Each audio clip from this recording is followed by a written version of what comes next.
So, you want to know how to play Invisible Woman. I think she is an amazing healer, and while her difficulty level is listed as a 4 in Marvel Rivals, I honestly think she's more of like a 3-star difficulty rating. You definitely have to know how to use her kit, as she has a lot of different utility to use her effectively.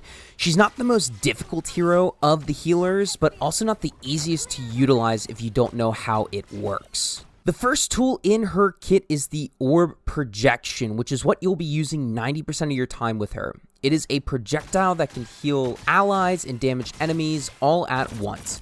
It goes forward, but does come back to her and has piercing as well. So the more allies and enemies in your line of fire, the more healing and damage you can do.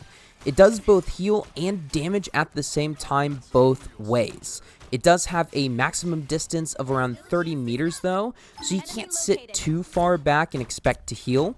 The damage it does do is minimal though, only around 20 damage per hit, so if you hit both there and back, 40 damage total, so you're not going to be doing much meaningful DPSing with just her orb projection alone. One thing I forgot to mention is that she cannot crit, so it doesn't matter where you hit them, whether it be the arm, the leg, the body, the head, it'll always do 20 damage. The next tool in her kit is the Psionic Vortex. This is another projectile that can deal damage. This cannot heal allies though, only damage enemies.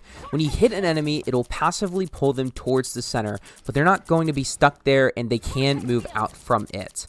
This ability also takes flyers out of the air, such as Iron Man or the Human Torch. They aren't able to fly while within its radius, but when they come out of it, they can start flying again. This is super useful though for dealing with annoying flyers. You can also press the same button again, so on mouse and keyboard, it's the left shift button to deploy the Psionic Vortex instantly. If you let it go, just do whatever it wants, it will just deploy on the first wall or enemy that it hits. The next tool she has is Force Physics. It can either push enemies away about 10 meters or pull enemies inwards around 7 meters. This does not work on allies either. This ability does deal damage and can be useful for that finishing blow. This ability is also super useful to push that last person contesting objective off of it, pulling in wounded enemies for you or for your team to finish off so that they can't get back to their own healer. Or you can use it to push flyers into your Vortex field, combine the two if placed on a wall behind them to deal pretty significant damage. This ability will also not work on the Thing. The fourth tool in her toolkit is the Veiled Step. This allows you to double jump and get you a vertical viewpoint and advantage so you can stay close to the action but not directly in it. As a tip, you can use this for some extra momentum if you jump down a vertical slope, turning your downwards momentum into forwards momentum. It can take some time to get used to, and it is pretty niche, but it can allow you to escape faster or to get back to objective quicker. If you are not firing or using any other of her abilities, this will also activate her passive, turning her invisible. While invisible, enemies cannot see her, but they can still hear her. So be careful if you're behind enemy lines and you're invisible, as if they hit you, if they hear you and they hit you, it will deactivate your passive. While her passive is active, she will also heal herself, which is super helpful especially if you're the only healer on the team. Though again, she's only healed while invisible, so you may need to take a step back from the action, from healing your allies, to regenerate health. Just make sure to communicate that with your teammates. Her passive is also activated around 5 to 6 seconds after not using any of her abilities. And while technically not last, her last main ability is the Guardian Shield, allowing you to shield allies, and we're going to spend a little more time on this ability alone, as you can use it in many different ways. While up, it can block damage and provide healing to allies behind it, and if an enemy walks through it, it will slow them down. The shield does have a max durability of 300 HP, so make sure you're keeping an eye on it, as if it fully breaks, the shield regeneration will be slowed and you won't be able to use it again until it is fully repaired. You can retract the shield though and have it instantly start recharging for a quicker, more effective shield utilization. Again, on mouse and keyboard, that is the F key by default. I typically like to use this ability while I'm reloading or focusing on healing our tank and I can't prioritize another DPS or someone else. This typically allows that ally to survive for a little longer with the passive healing.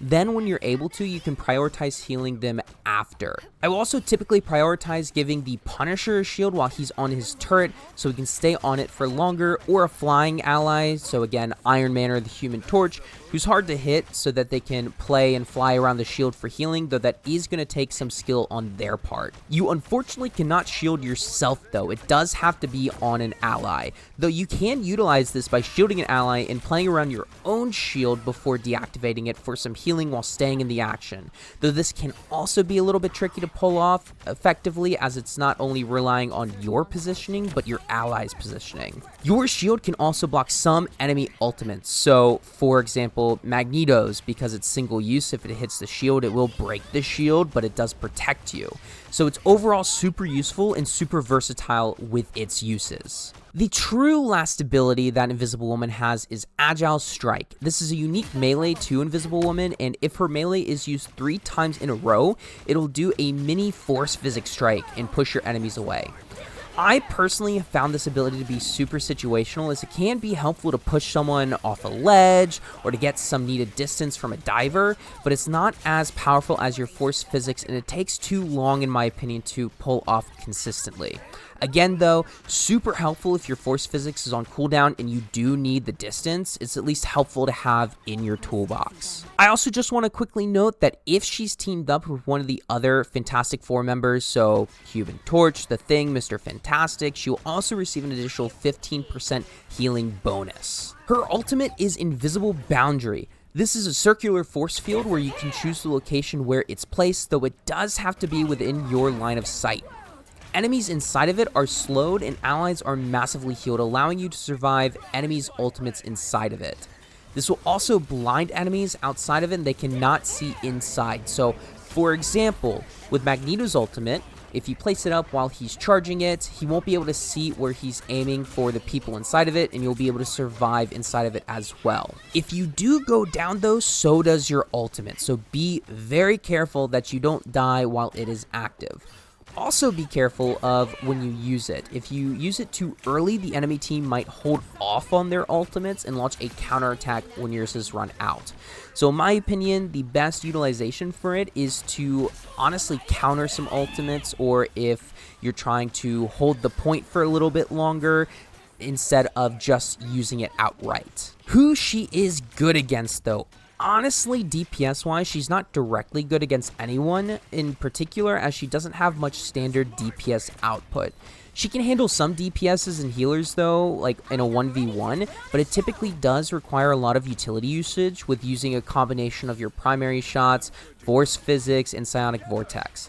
Typically, your best strategy is to primarily heal your teammates, provide chip damage when possible if they line up, finish off those pesky Spider-Man, Star-Lords, or Iron Fists that are on 1 HP and are zipping around trying to escape.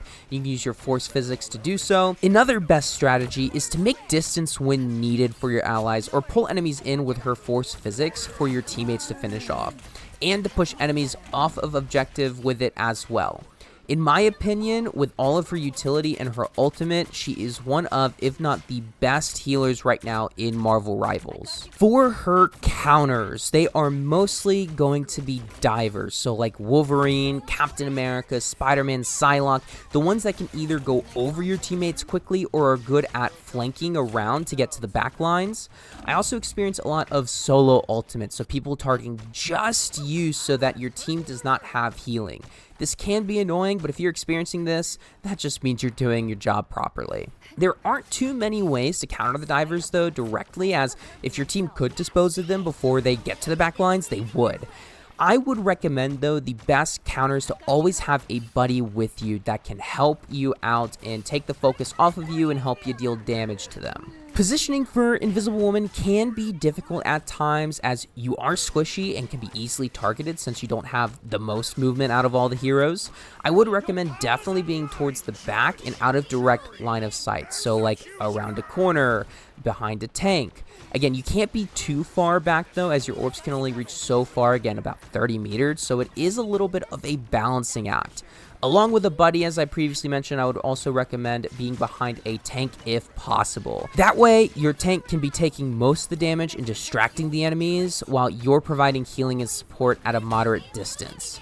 Try to also save your Veiled Step to be able to turn invisible and to rush out if there is any danger. Corridors and choke points will be your best friend though, as if your entire team is rushing down a single space or through a choke point, you can use your orbs to heal them all at once. She gets a little more difficult once your teammates are all spread out though, as her orbs become less effective not being able to hit multiple targets at once. Overall, though, that is how to play Invisible Woman. Again, in my opinion, she is one of, if not the best healer currently, with all of her possible utility and her ultimate ability.